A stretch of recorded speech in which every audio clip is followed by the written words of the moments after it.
ఏముంటది అంటే దానికి ఏం భయపడతాం. ఇవాళ చేస్తాడా, రేపు చేస్తాడా, ఈ అక్రమ అరెస్టులకు మేము భయపడేటోళ్ళం కాదు. ఇదేం మాకు కొత్త కాదు కదా. సమైక్య రాష్ట్రంలో తెలంగాణ ఉద్యమంలో ఆంధ్ర పాలకుల మీద చిచ్చర పిడుగులాగా పోరాడినటువంటి చరిత్ర బీఆర్ఎస్ పార్టీకి ఉన్నది. గతంలోనే మేము అరెస్ట్ అయినాం.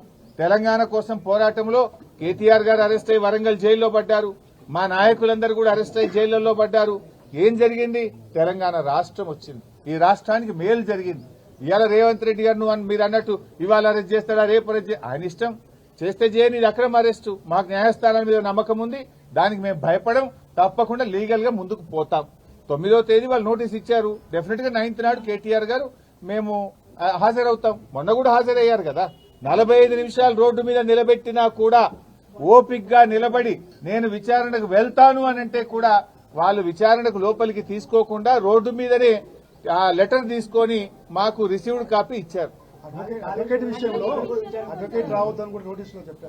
అడ్వకేట్ విషయంలో ఏం చేయాలి అనేది చూడాలి. గతంలో there are lot of precedents. Rahul Gandhi గారు ఈడీ ఆఫీస్కి పోతే వెంట అడ్వకేట్లు వెళ్ళలేదా? గతంలో అడ్వకేట్లు వెళ్ళలేదా? అడ్వకేట్లు వెళ్తే తప్పేంటి సార్? అది ఎలా చేయాలి, ఏం చేయాలి అనే విషయాన్ని మా లీగల్ టీమ్ తో డిస్కస్ చేస్తాం. Whatever the legal team advises we will follow that.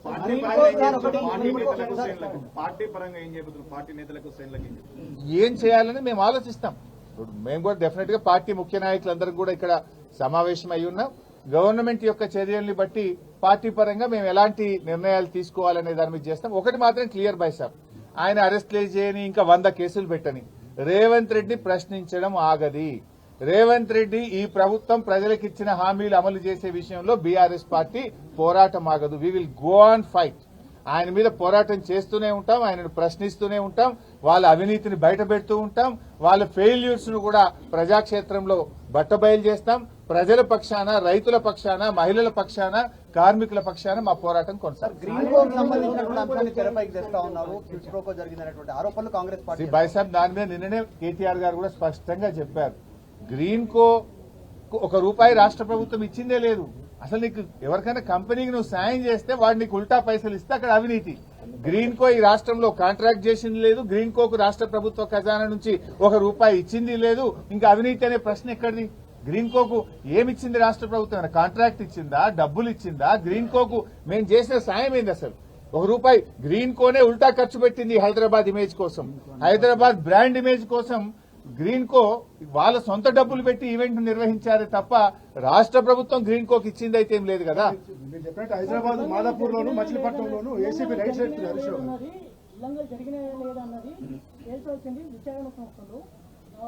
కాకపోతే దాంట్లో కావాలని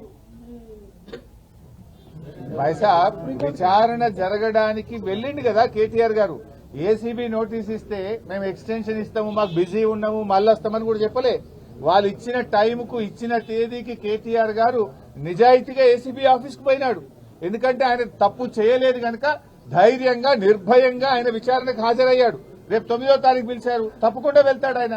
దానికి మేమేం, ఎందుకంటే మేము తప్పు చేయలేదు, ఇక్కడ అవినీతి జరగనే లేదు, లేదు లేదు, అవినీతికి ఆస్కారమే లేదు.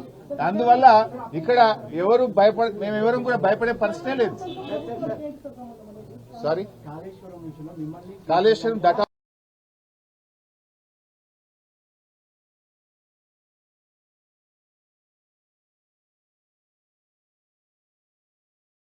ఆర్డర్ రాలేదు. హైకోర్టు జడ్జిమెంట్ కాపీ ఇంతవరకు బయటకు రాలేదు.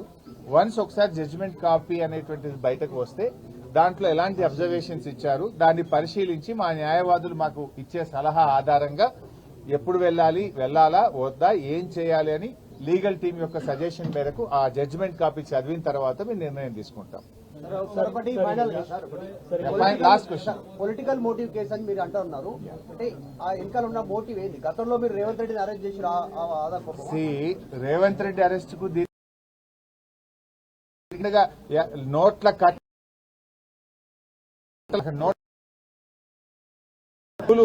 లంచం ఇస్తూ రెడ్ హ్యాండెడ్ గా దొరికింది రేవంత్ రెడ్డి.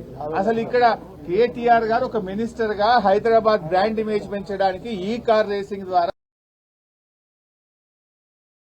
Hyderabad brand image పెంచిండు.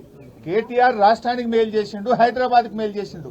అంతే తప్ప రాష్ట్ర ప్రభుత్వ ఖజానా నుంచి ఆ కంపెనీకి నయా పైసా కూడా ఇయ్యలే కదా.